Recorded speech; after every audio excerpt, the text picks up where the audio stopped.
আওয়াজ উঠা বাংলাদেশ, আওয়াজ উঠা বাংলাদেশ, রাস্তায় এত রক্ত কাগো, আওয়াজ উঠা বাংলাদেশ, আওয়াজ উঠা বাংলাদেশ, আওয়াজ উঠা বাংলাদেশ, রাস্তায় গুল্লি করলো কেডা, আওয়াজ উঠা বাংলাদেশ। দর্শক, আমাদের সাথে আছেন এই মুহূর্তে র্যাপার হান্নান ভাই। আপনারা নিশ্চয়ই তার পরিচয় আমাকে আলাদা করে আর দিতে হবে না। এই আন্দোলনে যিনি একেবারে ভীষণ রকমের একটি প্রভাব ছিল, যার যে সময়টিতে অনেকেই সামনে এগিয়ে আসছিলেন না সাহস করে, সেই সময়টিতে কিন্তু তিনি এগিয়ে এসেছিলেন এবং তাকে বন্দি করা হয়েছিল, তাকে আটক করা হয়েছিল এবং তিনি অনেকটা নির্যাতনের শিকারও হয়েছিলেন। সেই গল্প আমরা তার কাছ থেকে জানবো। তবে সেই সময়টিতে তাকে মুক্তির দাবিতেই কিন্তু শিল্পী অঙ্গন, নানা স্তরের মানুষ এগিয়ে এসেছিল। তো আমরা এই মুহূর্তে একেবারে তার কাছ থেকে জানবো যে আটক করেছিল আপনাকে, তারপর থেকে আসলে আপনার সেই আটকের সময়টা কেমন কেটেছিল এবং আজকে দ্বিতীয়বার স্বাধীন বাংলাদেশে দাঁড়িয়ে আপনার কেমন লাগছে। এটা মানে খুবই, যে যখন মানে একজন অ্যারেস্ট হয়েছে পরে আমার 36 ঘন্টা আমার ফ্যামিলি জানতে পারেনি। তো ওই ব্যাপারগুলো ছিল, আরও নিজের কি হচ্ছিল, কি মামলা দিচ্ছে ওরা, মানে কেমনে কি নিবে এটা বুঝতে পারতেছিলাম না। তো যখন 1.5 দিন পরে জেলখানায় কারাগারে দিয়ে আসে, তো তখন তো বুঝতেছিলাম যে এখানে কিছুদিন থাকা লাগবে, দিনগুলো সামনে খুব কষ্টকর যাবে, দুঃখজনক গেছে, খুব খারাপ গেছে কিছুদিন প্রথম। পরে যেদিন মানে মুক্ত হওয়ার ঘোষণা দিছে, ওই দিন যেদিন বের হয়েছি, তখন মনে করেন মনে একটা সাহস নিয়ে বেরিয়েছি, আরেকটা বল নিয়ে বেরিয়েছি।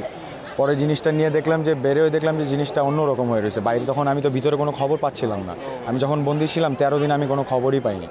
তো আমি বের হওয়ার পরে আমার ভাইয়া ছিল, আমার যারা বের করছেন, যারা দৌড়াদৌড়ি করছেন, তো ওনারা যখন একটা জিনিস বলতেছিল, তখন জিনিসগুলো আস্তে আস্তে ক্লিয়ার হচ্ছে আর কি আমার কাছে। এই 13 দিন যে আপনি বন্দী ছিলেন, আপনার সাথে কি একজন সাধারণ কয়েদিদের সাথে যেমন আচরণ করা হয় বা হাজতে যারা থাকে তেমনই ছিল, নাকি আপনার উপর একটু অন্য রকমের টর্চার করা হয়েছিল বা আপনাকে জিজ্ঞাসাবাদ করা হয়েছিল কিনা? আমার সাথে একটু বেশি হয়েছে। যেমন সাধারণ কয়েদিরা ওয়ার্ডে থাকে বিভিন্ন, আপনি কারাগারের ব্যাপারটা জানলে মানে তখন বুঝতে পারবেন। তারা ওয়ার্ডে থাকতো, আমাকে ফার্স্টে টাওয়ারে রাখা হয়েছে, যেখানে 24 ঘন্টা লক আপ, মানে কোনো বেরোয়ার সিস্টেম নেই, আর বাকিরা ঘুরতে ফিরতে পারতো 7টা-5টা পর্যন্ত। তো আমাকে তখন সেলে রাখা হয়েছিল টাওয়ারের থেকেও, পরে নামায় পরে সেলে দেওয়া হয়েছে ছোট্ট একটা রুমের মধ্যে, মানে ওখানে 2জন ছিল আমার সাথে আরও। তো ওইখানে দেওয়া হয়েছিল, আমি বের হইতে পারতাম না, কোনো খবর আসতো না, জাস্ট আমি খাইতে পারতাম 3 বেলা এই।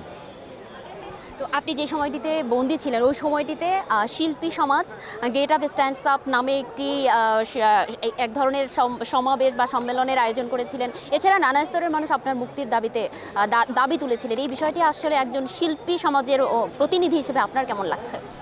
মানে আমার বাপ মা প্রাউড এতে খুব, আমি নিজেই খুব ধন্য, মানে যে মানে মানুষ আমার জন্য এতটুকু করছে, মানে আমি যখন জানতে পারছি তখন মানে আমারই চোখ ভরে আসতেছিল যে মানুষগুলো এমনি নাইমা রাস্তায় প্রোটেস্ট করছে, ঠিক আছে, দেয়ালে গ্রাফিটি করছে, অনেকে রাস্তায় নাইমা করছে, ব্যানার নিয়ে আসছে, অনেকে মিছিল করছে, অনেক আর্টিস্ট ভাইরা আছে, তারা অনেক দিক দিয়ে হেল্প করছে, লয়ারের দিক দিয়ে, পরে রিমান্ডের এগুলো এইসব নোটিশের দিক দিয়ে।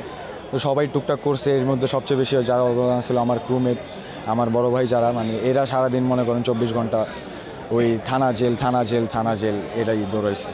এই যে সবচেয়ে বড় ছিল উনি, আমার ভাই সেজান ভাই, কথা করা আর্টিস্ট আর কি, উনি, আরও আছে স্নেহার ভাইড আছে, ওরা যারা মানে ডে 1 থেকে সাথে ছিল আর কি, তারাই সাথে ছিল। আর দেশের মানুষ তো মানে আনএক্সপেক্টেড এটা। শেষে জানতে চাচ্ছি যে এই মুহূর্তে এই বাংলার মাটিতে দাঁড়িয়ে আপনার এখন আসলে প্রত্যাশা কি? নতুন যে অন্তর্বর্তীকালীন সরকার গঠিত হয়েছে এবং পরবর্তীতে একটি স্থায়ী সরকার গঠন হবে, সেই সরকারের কেমন চেহারা আপনি দেখতে চান? মুক্ত বাতাসে আছি এখন, খুব ভালো লাগতেছে। রাস্তাঘাটে ডিসিপ্লিন দেখছি, অনেকদিন পর নিয়ম কানুন আইসে দেখছি, ঠিক আছে, সবার হক দেওয়া হোক। আমরা লিখি, আমাদের লেখার হক দেওয়া হোক, আমরা গাই, আমাদের গাওয়ার হক দেওয়া হোক, আমাদের আঁকার হক দেওয়া হোক, আমাদের কথা বলার হক দেওয়া হোক।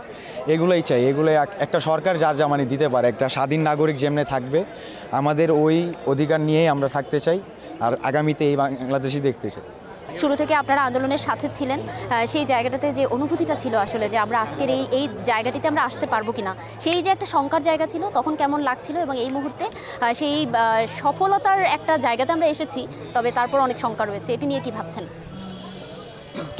যখন আমরা শুরু করছি তখন ডর ভয় শঙ্কার চেয়ে বেশি ছিল একটা রাগ, একটা জিদ, যে আমাদের ছোটো ভাই বোনরা যারা পড়ালেখা করতেছে, আমরা যারা চলাফেরা করতেছি, আমরা যদি একটা কথা বলার হক না পাই, আমাদের যদি মানে বাক স্বাধীনতা যে জিনিসটা, ওটা তো প্রতিটা জিনিস নিয়ে, মানে লাইফের বিভিন্ন অ্যাসপেক্ট নিয়ে, বিভিন্ন অধিকার নিয়ে। তো কথা বলা যে একটা অধিকার, ওই জিনিসটা হরণ করা হইতেছে। অ্যান্ড একটা দাবি দেওয়া থাকতেই পারে মানুষের, স্টুডেন্টদের, যে কোনো স্তরের মানুষের দাবি তো থাকতে পারে, সেটা তারা জনগণকে জানাবে, সরকারকে জানাবে। তো ওইটা নিয়ে যদি অত্যাচার করা হয়, ওইটা নিয়ে যদি মারধর করা হয়, আটকায় রাখা, মানুষের থ্রেট দেওয়া হয়, ঠিক আছে, জানের মালের নিরাপত্তা যখন না থাকে, তখন আর ডর ভয় শঙ্কার আগে চলে আসে জিত। তো ওই জিতটা থেকে আমরা লিখছি।